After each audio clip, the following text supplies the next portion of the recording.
오늘 저는 여러분과 함께 좀 힘들었던 시절의 이야기를 꺼내면서 우리를 시작하고자 합니다. 우리는 불과 몇 년 전만 해도 코로나 바이러스로 인해서 많은 불편함과 많은 어려움 가운데 하루하루를 보냈었습니다.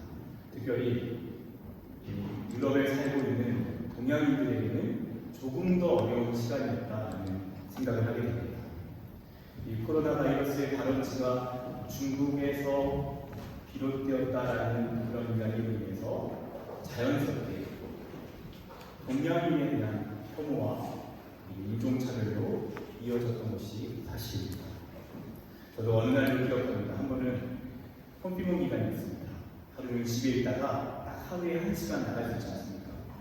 이렇게 1시간 나가는 시간을 기입해서 종일 아테스타시험을 만들고 밖을 나갔습니다. 그때 제 첫째 딸 은유가 한 2살 정도 되었습니다. 아기띠 아이를 메고 밖에 바람 좀 세게 해보려고 나온 그런 날에 멀리서 한 남자와 여자가 의자에 앉아있다가 멀리서 걸어오는 저 아이를 보고 갑자기 일어났습니다. 그러더니 그 여성분 한 분이 저를 향해서 고함을 치며 소리를 지렀습니다. 그 의미는 우리가 너 때문에 이렇게 어려움을 당하고 있다는 이야기였습니다. 당장 너네들이 사는 곳으로 돌아가라는 그런 이야기였습니다. 품에 있는 아이가 놀랄까봐 빨리 그 자리를 피하는 것밖에 방법이 없었습니다. 다행히 지금은 그런 시간이 좀 지나고 자연스럽게 그런 동양인에 대한 혐오가 많이 사라졌다는 것을 느끼고 다행임을 느낍니다.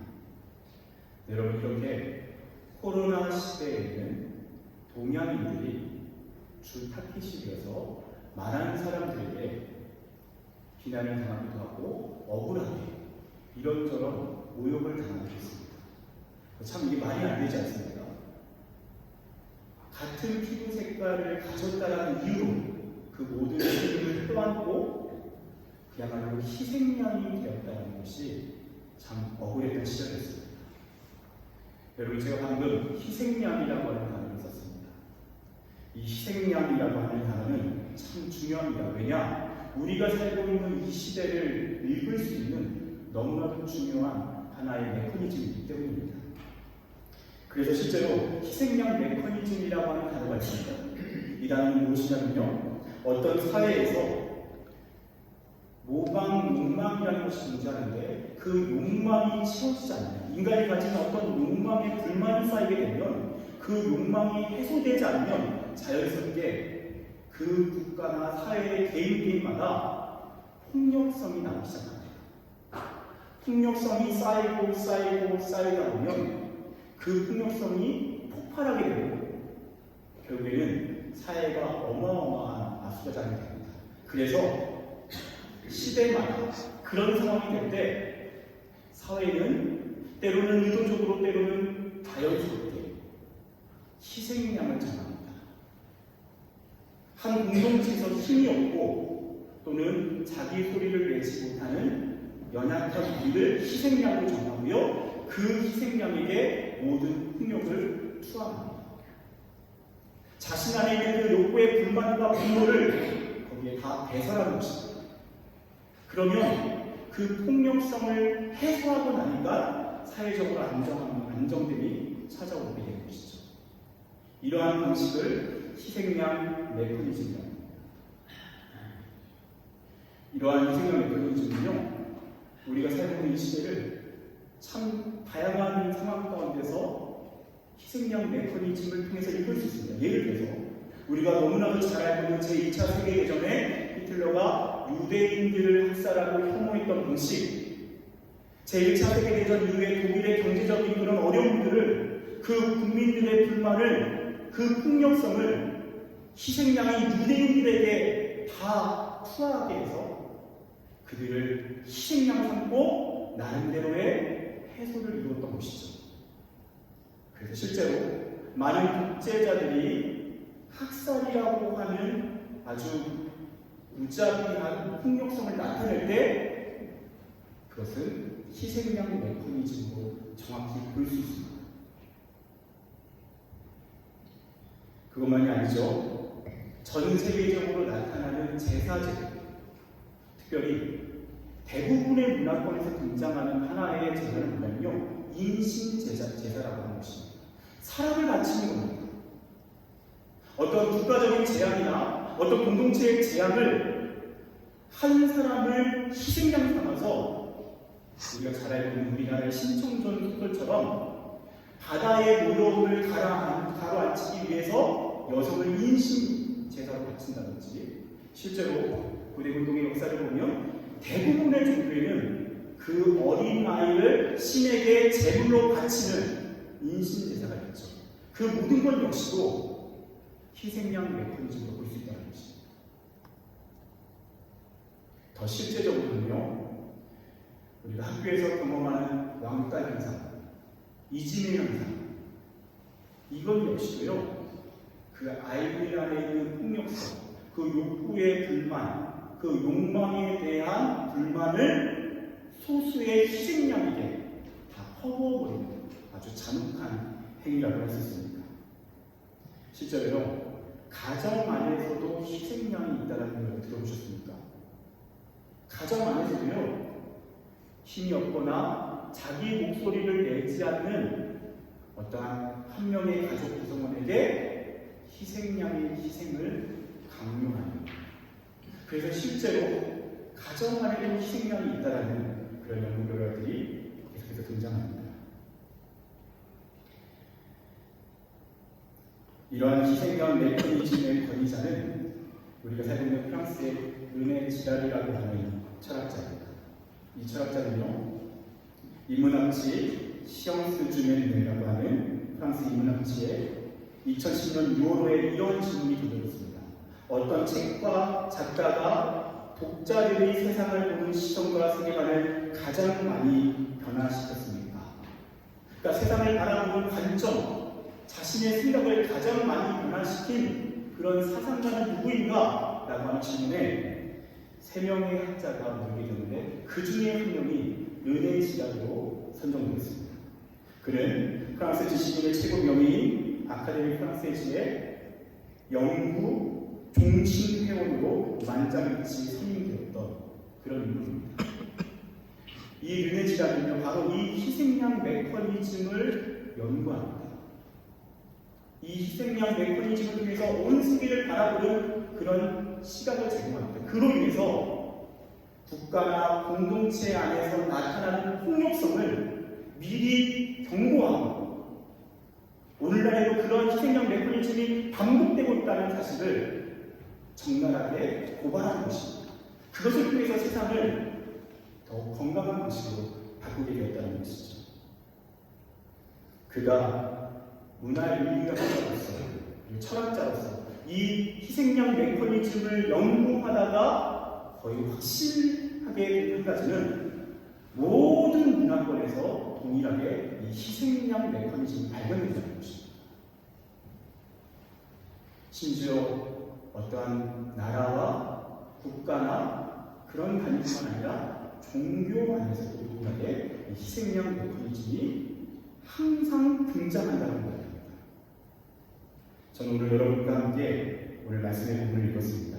이 본문은 정확하게 이 희생양 메커니즘을 통해서 그 하나의 중요한 시각을 제공하고 있는 그런 본문이라고 할 수 있습니다. 여러분, 오늘 말씀은요, 제사장 위임식에 대한 이야기입니다. 제사장이 하나님 앞에 위임되기 전에 죄의 문제를 해결해야 합니다. 그래서 이 죄의 문제를 해결하기 위해서 하나님께 제물을 바치고, 그 제물을 통해서 자신의 죄가 해결되어지는 그런 내용을 담고 있는 것이죠. 그래서 제물인 숫소와 순양을 가지고 먼저 흠없는 그런 제물을 선정합니다. 흠없는 소, 흠없는 양, 그것을 구별합니다. 그리고 그 순양에, 오늘 부분에 순양으로 되어 있죠. 순양에 손을 얹습니다. 안수합니다. 그리고 나서 이 희생양을 죽입니다. 그 희생양을 죽이고 조각을 내고 불에 태워서 제사를 드립니다. 그리고 어떻게 됩니까? 이 제사장의 죄가 희생양에게 전가되었기 때문에 용서되었다라고 하는 것이 오늘 이 말씀의 중요한 죄 용서의 방법입니다. 여러분, 이것은 제사장에게만 해당되는 것이 아니라 레위기 부분에 보면 모든 백성에게 해당되는 그러한 하나의 중요한 용서의 기회입니다. 그것이 구약에 나오는 하나님께서 우리의 죄를 용서하는 방식이라는 것이죠. 여러분, 놀랍게도 성경은 이 희생양이 그냥 구약의 시대에만 머물러 있는 것이 아니라 이 희생양이 누군가를 향한 예고라고 합니다. 그냥 희생양으로서 그들로 계속해서 죄가 해결되어지는 것이 아니라 이 희생양은 앞으로 등장할 누군가에 대한 예고편이라고, 예표라고 이야기하는 것이죠. 그리고 신약의 말씀이 등장하면서 그 희생양이 누구인지를 분명하게 선언합니다. 보라, 세상 죄를 지고 가는 어린 양입니다. 그분은 누구이십니까? 예수 그리스도십니다. 성경은 놀랍게도 어린 양이신 예수 그리스도께서 우리의 죄를 위한 희생양이라고 이야기합니다. 여러분, 참 놀랍습니다. 예수가 어린 양, 희생양이라는 사실. 여러분, 이것이 우리에게 아무런 감동으로 다가오지 않는다면 여러분, 저와 여러분의 신령 가운데 성령께서 이 어린 양 예수 그리스도에 대한 놀라운 은혜와 감격을 회복시켜 주시기를 축복합니다. 여러분, 이 희생양이요, 오늘 말씀에 보면 이렇게 되어 있습니다. 이 희생양을 제사할 때 이 순서와 방식을 보면 사실 도살과 거의 차이가 없습니다. 제사를 드리는 것과 도살하는 것이 별로 차이가 없습니다. 그런데 가장 중요한 한 가지의 차이점이 있습니다. 그것이 무엇인지 아십니까? 여러분, 오늘 본문을 읽으실 때 도살과 제사의 차이점을 정확하게 제시하는 그 하나의 공식이 등장합니다. 그것은 15절에 나와 있죠. 너는 또 순양 한 마리를 끌어오고 아론과 그의 아들들, 제사장들이죠. 그의 아들들은 그 순양의 머리 위에 안수할지. 여러분, 이것이 신입니다. 안수한다는 것입니다. 이것은 그냥 도살이 아니라 제사입니다. 그 가장 큰 차이점은 제사는 안수가 추가되었다는 것입니다. 여러분, 이 안수라고 하는 단어는 대단히 중요합니다. 사마크라고 하는 단어인데요, 안수하다, 손을 얹다, 기대다, 붙들다, 의지하다라는 뜻을 가지고 있습니다. 그래서 제사장이 순양의 머리에 안수할 때 어떻게 됩니까? 세 가지의 놀라운 일들이 일어납니다. 첫 번째, 이 순양과 제사장이 동일시됩니다. 연합하는 것입니다. 그리고 어떻게 됩니까? 전가됩니다. 이 제사장이 지었던 모든 죄가 순양에게 전가되는 것입니다. 그리고 그 죄에 대한 형벌을 받을 대상이 대체됩니다. 연합과 전가와 대체, 그것이 안수를 하는 자리에서 일어나는 것입니다. 그리고 어떻게 됩니까? 제사장은 그 순양이 고통스럽게 자신의 죄를 짊어지고 죽어가는 것을 보며 자신의 죄가 얼마나 끔찍한지를 깨닫습니다. 그 순양에게 미안함을 품고 그리고 다시는 그 죄를 짓지 않아야 한다는 죄의 심각성을 깨닫는 것입니다. 여러분, 놀라운 것은 무엇인지 아십니까? 예수님이 그 희생양이 되셨다는 것입니다. 예수님은 우리의 눈에 보이지 않습니다. 우리는 그분을 안수할 수 없지만 그 안수를 신약 성경에서는 다른 단어로 바꿉니다. 믿음입니다. 예수를 믿는 순간 어떻게 됩니까? 예수와 우리가 연합합니다. 동일시됩니다. 그래서 어떻게 됩니까? 우리의 죄가 어린 양, 흠이 없는 어린 양, 희생양 예수에게 우리의 죄가 전가됩니다. 그리고 그분이 우리의 죄를 대체하십니다.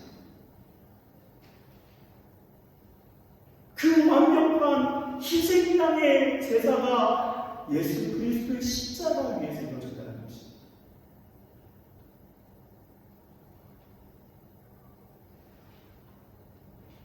그래서 사도 바울은 이렇게 고백합니다. 내가 그리스도와 함께 십자가에 못 박혔나니. 갈라디아서 2장 10절에서 먼저 사도 바울은 내가 예수와 함께 십자가에 못 박혔다. 무슨 말입니까? 예수와 내가 연합했고 그분이 십자가에 못 박혀 죽을 때 실상은 내가 연합하여 함께 죽은 것이라는 것입니다. 그리고 이렇게 얘기합니다. 그런즉 이제는 내가 사는 것이 아니고 오직 내 안에 그리스도께서 사시는 것이요. 이제는 내가 사는 것이 아니라 내 안에 계신 예수께서 사시는 것이다. 이제 그분과 나와 연합되었고 나는 그분과 영원히 사는 것이다. 그러면서 이어서 그분이 십자가에서 희생제물로 드린 의미를 이야기합니다. 이제 내가 육체 가운데 사는 것은 나를 사랑하사 나를 위하여 자기 자신을 버리신 하나님의 아들을 믿는 믿음 안에 사는 것이다. 할렐루야. 예수께서 희생양 되어 십자가에 자신의 몸을 제물로 드린 이유는 나를 사랑하사 나를 위하여 자기 자신을 버리시는 이라는 것입니다.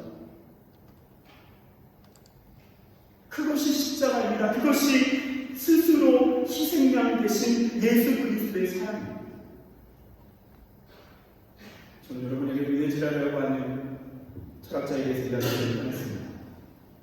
르네지라는 프랑스 아비고에서 태어났습니다. 기독교 집안에서 태어납니다. 그런데 머리가 커가면서 기독교 신앙을 버립니다. 공부를 하면 할수록 이건 말도 안 된다. 그리고 떠납니다. 하나님을 버리는 것이죠. 그리고 그는 타고난 학자가 되어서 문화 인류학을 연구하다가 희생양 메커니즘을 연구하기 시작합니다.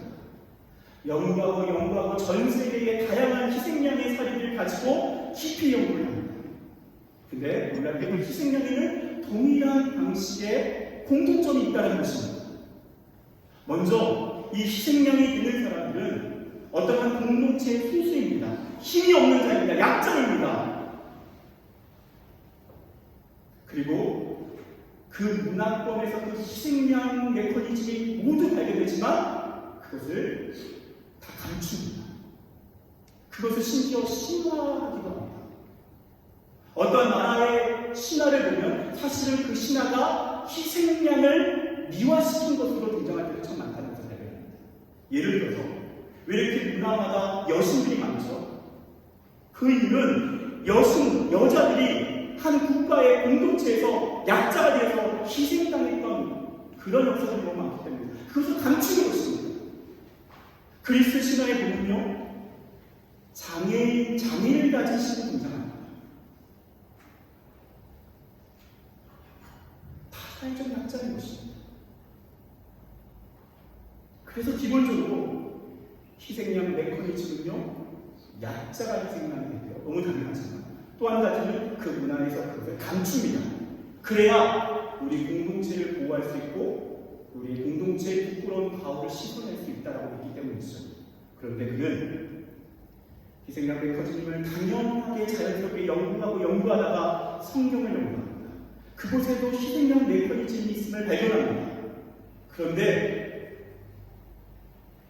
성경 안에서 등장하는 희생양은 너무 이상한 것입니다. 먼저 그리고 예수님께서 희생양이라는 것을 발견합니다. 그래서 희생양 메커니즘의 관점을 통해 봅니다. 근데 이상합니다. 먼저 그 희생양의 그 부끄러운 과오가 감춰지지 않고 폭로됩니다. 그리고 먼저 성경은 희생양 메커니즘이라고 하는 인류의 과오를 감추지 않고 폭로하는 책으로 말합니다. 그것이 죄이며 심지어 그것은 사탄적인 것이라고 이야기합니다. 거기서 그런 놀라움을 발견합니다. 그리고 연구하다가 그가 가장 충격적으로 발견한 진실은 민족의 희생양은 약자이고 힘없는 사람들입니다. 권력자가 자신의 국가 공동체를 유지하기 위해서 희생양들을, 약자들을 희생양 삼아 자신의 권력을 유지하는 방식으로 유지합니다. 그런데 유일하게 성경에서만 약자가 희생양이 아니라 권력자, 왕, 삼위일체 하나님께서 희생양이 되신 것입니다. 그것도 스스로 희생양이 되십니다. 그리고 권력을 유지하기 위한 권력자의 행보가 아니라 오히려 약자를 구원하기 위해서 권력자이신 하나님이신 삼위일체 예수께서 자신의 희생양이 되신 것입니다. 그리고 약자들, 사회적 약자들을 구원하시는 것입니다. 어디에도 발견한 적 없는 희생양 메커니즘을 통해서 보게 됩니다. 그리고 그는 그것이 예수의 사랑임을 알게 됩니다. 이것은 인간이 상상할 수도, 인간이 어떻게 생각해낼 수도 없는, 어떤 신화에서도 발견되지 않는 놀라운 희생양, 이해되지 않는 희생양, 누구도 상상조차 할 수 없는 희생양, 그분이 예수님을 알게 됩니다. 그리고 그는 예수 앞에 무릎을 꿇습니다. 예수님을 나의 주님으로 고백합니다. 그리고 그는 세례를 받고 평생에 예수 그리스도를 간증하는 자로 살아갑니다. 사랑하는 여러분, 오늘 우리가 예배하는 예수는 어떤 분이십니까? 예수 어린 양 종기 아니니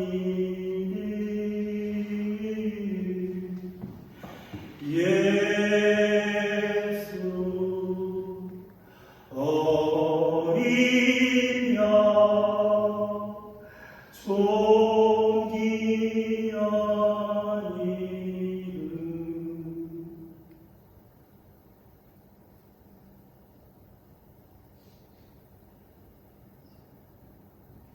오늘 우리가 예배하는 그분은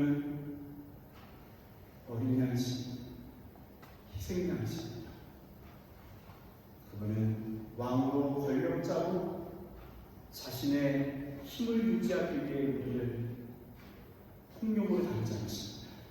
그분은 오히려 왕이지만, 하나님이지만 희생양이 되어 아무것도 아닌 우리를 위해서 자신의 모든 힘을 드리셨습니다. 오늘 이 말씀에서 발견되는 이 불쌍한 흰양, 희생양은 예수 그리스도이십니다. 우리가 예수를 믿을 때 우리는 그분과 연합됩니다. 하나 됩니다. 그리고 우리의 죄가 전가됩니다. 그리고 우리의 죄의 형벌이, 그 형벌을 받아야 할 대상이 대체됩니다. 그래서 예수가 우리를 위해 십자가에 달려 죽으심으로 우리의 죄는 하나님으로부터 용서받게 된 줄 믿습니다. 그것이 복음이고, 그것이 진리이고, 그것이 오늘 우리가 이 자리에서 예배할 수 있는 이유인 줄 믿습니다.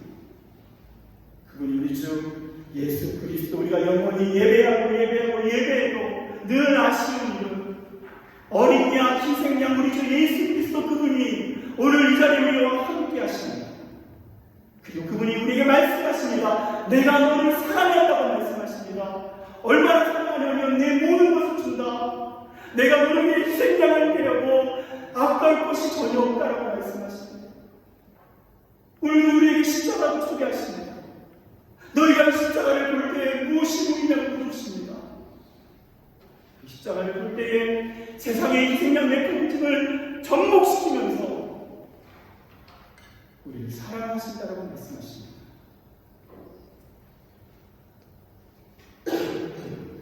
사랑하는 여러분, 오늘 예배를 시작하면서 여러분께 말씀드렸습니다. 주님이 여기 말씀하셨습니다. 수고하고 무거운 짐진 자들아 다 내게 오라. 내가 너희를 쉬게 하리라. 여러분, 무슨 짐입니까? 우리 인생에 어떤 짐이 있습니까? 죄의 짐이 있습니다. 죄의 짐 때문에 하나님 앞에 나아갈 수가 없습니다. 죄의 짐 때문에, 죄책감 때문에, 그 응어리 때문에 우리의 인생에는 괴로움이 머물러 있습니다. 주님 말씀하십니다. 죄의 짐을 지고 나아오라고 말씀하십니다. 십자가 그늘 아래로 나아오라고 말씀하십니다. 내가 너무 쉬게 하겠다고 말씀하십니다. 또한 그분이 우리에게 말씀하시는 짐은 무엇입니까? 그것은 저주의 짐입니다. 여러분, 인류의 역사의 모든 고통은 죄의 저주입니다. 죄의 영향력이고 죄의 열매입니다. 우리 마음에 있는 고통들, 두려움들, 불안들, 근심들, 그 모든 것들은 죄로 말미암아 비롯된 선물들입니다. 죄의 저주입니다. 우리 육신의 연약함도요, 이건 역시 하나님이 원래 의도하지 않으셨습니다. 죄의 영향력들입니다. 지금 뭐라고 말씀하십니까? 그 죄의 저주, 너의 인생 가운데 있는 그 모든 마음의 고통, 너의 질병, 인생의 근심, 염려 다 가지고 나오라고 말씀하십니다. 내가 너에게 저주의 짐을 가지고 나오면 내가 너에게 힘을 주겠다라고 말씀하십니다.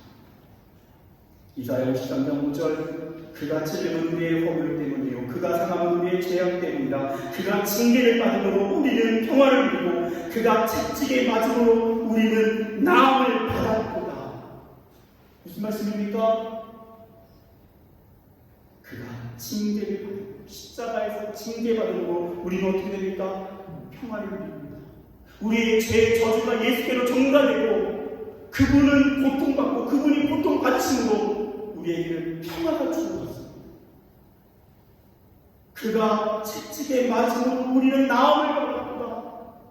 그가 채찍에 십자가를 지면서 채찍에 맞음으로 그분이 거기에서 몸에 온갖 상처와 고통을 당하심으로 우리는 어떻게 됐습니까? 그분은 아프고 우리는 나음을 얻게 되었습니다.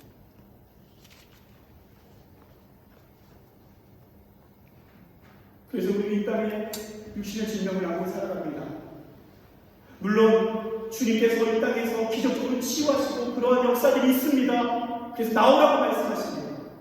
그리고 우리에게 그러한 치유가 이 땅에서 완전히 이루어지지 않지만 분명히 부활의 몸을 통해서 완벽한 치유에 대해서 말씀하십니다. 우리는 그분 앞에서 영원히 살 것입니다.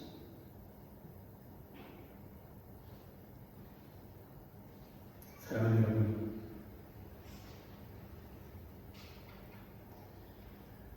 오늘 주님께서 저와 여러분을 초대하십니다.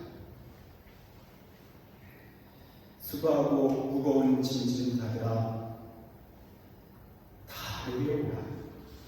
내가 너를 쉬게 하리라. 나는 마음이 온유하고 겸손하니 나의 멍에를 들고 내게 오라. 그리하면 너희 마음이 쉼을 얻을 것이다.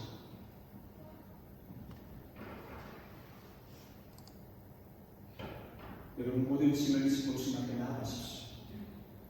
죄의 짐을 지고 이 시간 십자가 그늘 아래로 나아가십시오. 죄의 저주, 인생의 모든 문제와 여러분이 겪고 있는 그 모든 아픔을 가지고 십자가 그늘 아래로 나오십시오. 그리고 어린 양 예수께 안수하십시오. 여러분, 안수가 무엇이라고요? 그 믿음입니다. 예수와 내가 믿음으로 연합되었고 내 죄가 전가되었고 나의 모든 저주가 전가되었고 그분이 대체되셔서 나의 모든 죄의 형벌이 면해졌고 우리 안에 진정한 자유와 회복이 있다는 것을 믿는 것입니다. 수고하고 무거운 짐진 모든 여러분, 우리 함께 십자가 그늘 아래로 나아갑시다. 그리고 그 주님 앞에서 믿음을 고백합시다. 요한 1서 9절, 만일 우리가 우리 죄를 자백하면 그는 믿으시고 의로사 우리 죄를 사하시며 우리를 모든 불의에서 깨끗하게 하실 것이요. 이 시간 어린 양 예수께 안수합니다. 내가 주님을 믿습니다. 그리고 주님 그 믿음 안에서 진심을 다해 고백합니다. 당신께서 나의 모든 죄를 십자가에서 용서하셨습니다. 내 안에 이러한 두려움이 있습니다. 염려가 있습니다. 주님, 이 무거운 짐을 가지고 주님께 나아갑니다. 십자가 그늘 아래로 나아갑니다. 주님, 모든 짐을 주님 앞에 내려놓습니다. 우리를 자유케 하여 주십시오. 주님께서 이미 십자가에서 내 안에 있는 이 모든 고통을 감당하신 줄 믿습니다. 당신의 평화로 옷 입혀주십시오. 하나님은 정말 이러한 질병으로 시달렸습니다. 이 고통을 짊어지고 주님 앞에 나아갑니다. 주님, 나의 짐을 내려놓사오니 나를 당신의 치유의 손길로 어루만져 주십시오. 여러분, 그렇게 믿음으로 고백하며 어린 양 예수를 안수하십시오. 그 자리에 어린 양 예수의 사랑이 밀려 들어오고 그 사랑이 저와 여러분의 모든 죄를